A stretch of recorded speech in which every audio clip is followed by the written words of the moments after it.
ઈડર ગઢના પાછળના ભાગે ખનન માફિયાઓ દ્વારા કરવામાં આવતું ખુલ્લેઆમ રેત ચોરી અને લીલા વૃક્ષોનું થતું ગેરકાયદેસર કપાત સરકારી તંત્ર ભારે નિંદમાં। રાજ્યમાં ખાણ ખનીજ વિભાગ હવે ભારે નિંદમાં સૂઈ રહેલું માલુમ પડી રહ્યું છે, જેના કારણે ખનન માફિયાઓ બેફામ બનતા ગેરકાયદેસર રીતે ચોરી અને હવે તો લીલા વૃક્ષનું પણ કપાત કરી રહ્યા હોવાનું જાણવા મળી રહ્યું છે, છતાં કોઈ પણ ફરક જોવા મળતો નથી। આવું કેટલાય સમય સુધી ચાલશે? આ પ્રશ્ન આમ લોકોના મનમાં ગૂંચવાઈ રહ્યો છે, ત્યારે જવાબદાર અધિકારીઓ પણ આ બાબતે લાપરવાહી દાખવી રહ્યા છે। આ નીતિના કારણે કરોડો રૂપિયાનું નુકસાન સરકારને ભોગવવાનો સમય આવ્યો હોવાનું અને આવા ગેરકાયદેસર ખનન માફિયાઓ કરોડો રૂપિયા કમાઈ રહ્યા હોવાનું જાણવા મળી રહ્યું છે। પ્રાપ્ત માહિતી મુજબ રાજ્યના સાબરકાંઠા જિલ્લાના ઈડર શહેરી વિસ્તારમાં આવેલ પ્રવાસન સ્થળ તરીકે પ્રખ્યાત નામદાર ધરાવનાર અને ઈડર ગઢના પાછળના ભાગે આવેલ રોડ સહિત ગઢની તળેટી રેત પર ચોરી અને લીલા વૃક્ષોનું કપાત થઈ રહ્યું છે।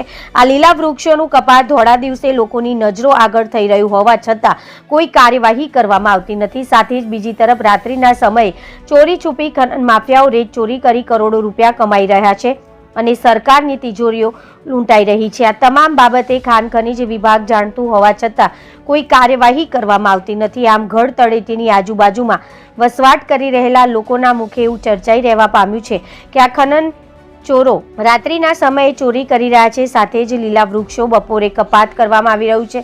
આ બાબતે વન વિભાગ પણ સૂતેલું રહેતા કેટલાય લીલા વૃક્ષનું કપાત કરવામાં આવી રહ્યું છે। વન વિભાગ એક તરફ વૃક્ષનું વાવેતર કરવાનું સૂચન આપે છે અને બીજી તરફ આવું કપાત થઈ રહ્યું છે। આ બાબત શરમજનક કહેવાય, પણ વન વિભાગની આંખે ખુલતી નથી। વધુમાં ઉલ્લેખનીય છે કે આ ગઢ પાછળ થતું રેતીનું ખનનમાં ખાણ ખનીજ વિભાગનો મોટો હાથ હોવાનું આમ લોકો મારફતે જાણવા મળી રહ્યું છે, કારણ કે આવી રીતે કરોડોનું નુકસાન થતું હોય અને આ વિભાગ પોતાના મોં પર આંગળી રાખીને ચૂપ બેસી રહે એ અશક્ય લાગી રહ્યું છે। સાથે જ એવું પણ વધુમાં ચર્ચાઈ રહ્યું છે કે આ વિભાગને મહિને હપ્તાઓ આપવામાં આવતા હોવાથી આ બાબતે બેદરકારી ભર્યું કરી રહ્યા છે, પણ સત્યતાની ધોરણે નુકસાન સરકારનું થઈ રહ્યું છે, કારણ કે આ થતું નુકસાનને રોકવા માટે કોઈ સરકારી ધોરણે કાર્યવાહી કરવામાં આવતી નથી, જેના કારણે ખનન માફિયાઓ બેફામ રીતે લૂંટ ચલાવી રહ્યા છે। રિપોર્ટર જનક જાદવ, BN ન્યૂઝ ગુજરાતી, સાબરકાંઠા।